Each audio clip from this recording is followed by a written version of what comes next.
The Berenstain Bears get the Gimmies.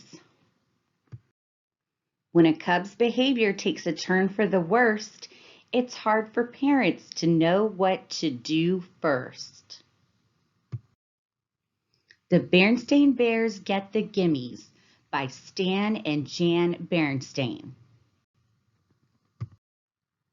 Of course, the members of the Bear family who lived in the big tree house down a sunny dirt road in Bear Country loved each other.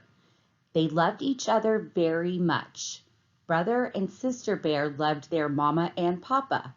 Naturally, Mama and Papa Bear loved their cubs, and of course they were nice to them, as nice as they could be. But sometimes they were a little too nice. Sometimes the cubs got too many treats, too many toys, and too many rides on the bucking duck at the mall.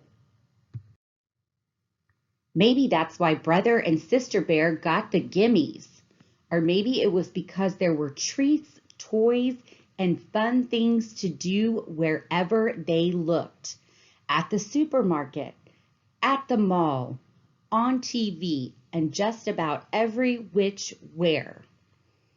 Maybe that was why they began making a fuss to get what they wanted, especially at the supermarket checkout where there were always stacks and stacks of candy and other goodies. Now, Cubs, Mama Bear said as the family got into the checkout line and she saw that old gimme gleam in their eyes.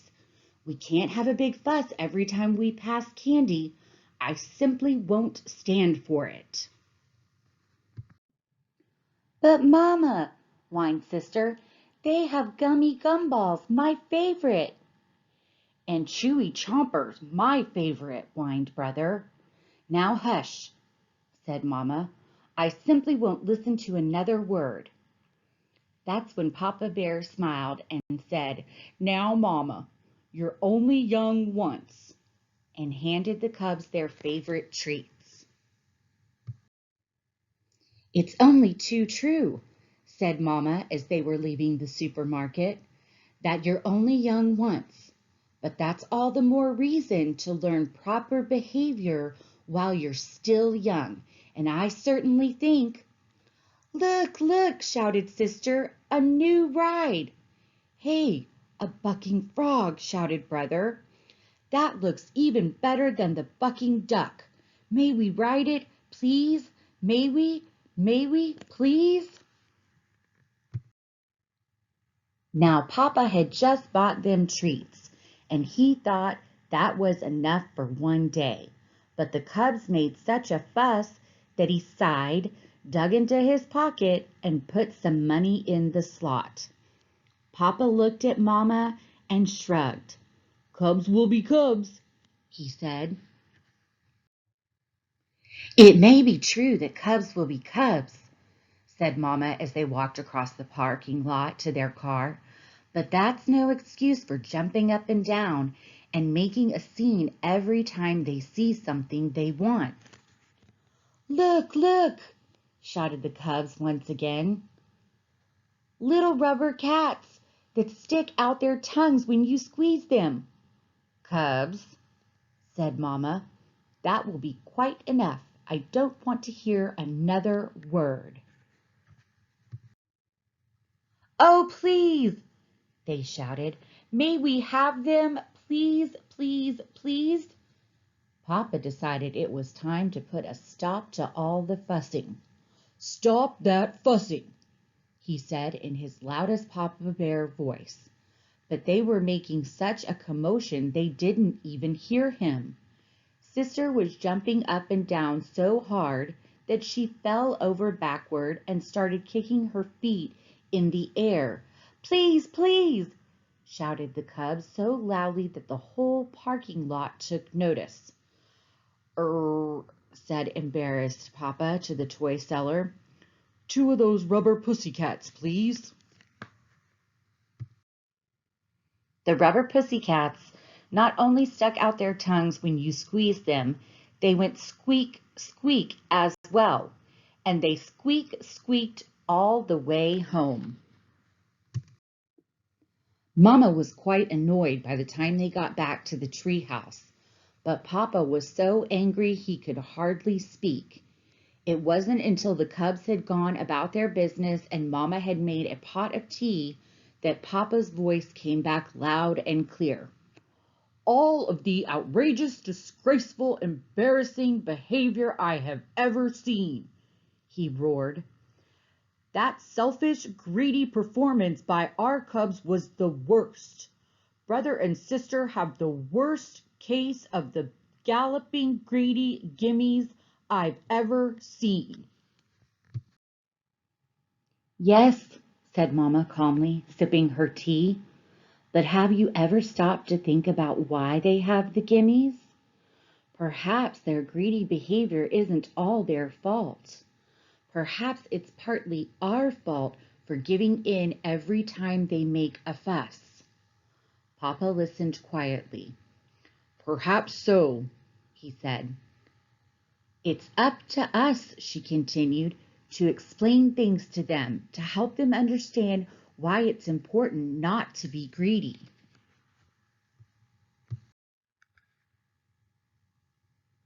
Then Papa called the cubs in for a talking to. He told them why it wasn't a good idea to be selfish and greedy and want everything in sight. Selfish, greedy cubs, he explained, can never be happy because you just can't have everything you want all the time. Life isn't like that. Do you understand? Oh, yes, Papa, we understand, they said. He talked to them about counting their blessings, which meant enjoying the things they had instead of forever wanting more and more and more. Does that make sense to you? He asked. Oh, yes, Papa, they said. It makes a lot of sense. That's when the cubs heard the sound of a familiar car door. It was Grizzly Gramps and Gran come to call. Brother and sister ran to open the front door, and as Gramps and Gran came up the steps, they made the biggest fuss yet. Would you bring me? They screamed. Would you bring me? Would you bring me? That did it. Up to your room, roared Papa. Up to your room and no TV or treats for a week, for a month, for a year. The cubs knew this wasn't the time to argue. They scurried up the stairs and into their room. We seem to have come at a bad time, said Gran. What about these things we brought with us? Asked Gramps. A puzzle for brother and a top for sister. Your presents will have to wait, Gramps, answered Mama. I'm afraid brother and sister have a bad case of the gimmies. The galloping greedy gimmies, added Papa. The worst case I've ever seen. The cubs opened their door a crack to listen. The worst case, you say, said Gramps, looking Papa in the eye. Seems to me you were quite a gimme cub yourself when you were little. Brother and sister sneaked to the top of the stairs so they could hear better. I was, said Papa. Of course, we didn't have malls or supermarkets back then, but there was old Rufy Grizzly's General Store. Wonderful place. Sold just about everything. Honey, cake, licorice sticks, molasses apples, and all sorts of toys and novelties. And did you ever have the gimmies? Did you ever? You wanted everything in sight, downright embarrassing. Why, it got so bad we couldn't go there anymore. So we worked out a deal, said Gran. When it came time for a trip to the general store, we had you decide on a treat ahead of time. It could be a sweet, a toy, or a book, and that was it for the day. Right, said Gramps. And if you came down with the Gimmies, we went right home and you got nothing. That sounds like a pretty good plan to me, said Mama. Me too, said Papa. The cubs tiptoed back to their room. It sounded okay to them too. The next time the Bear family went to the supermarket, they tried the Gramps and Gran plan, and it worked.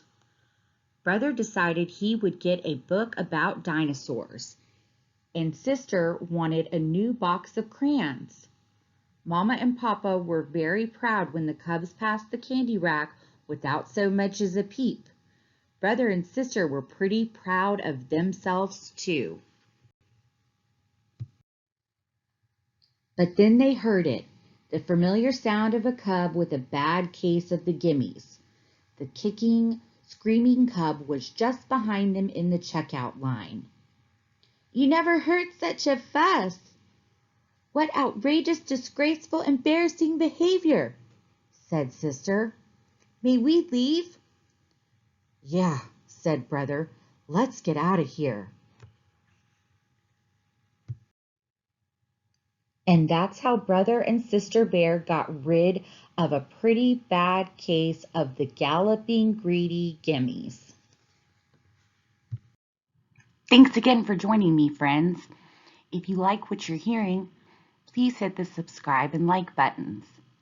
Also, you can find free EAL resources on my homepage. Thank you. See you next time.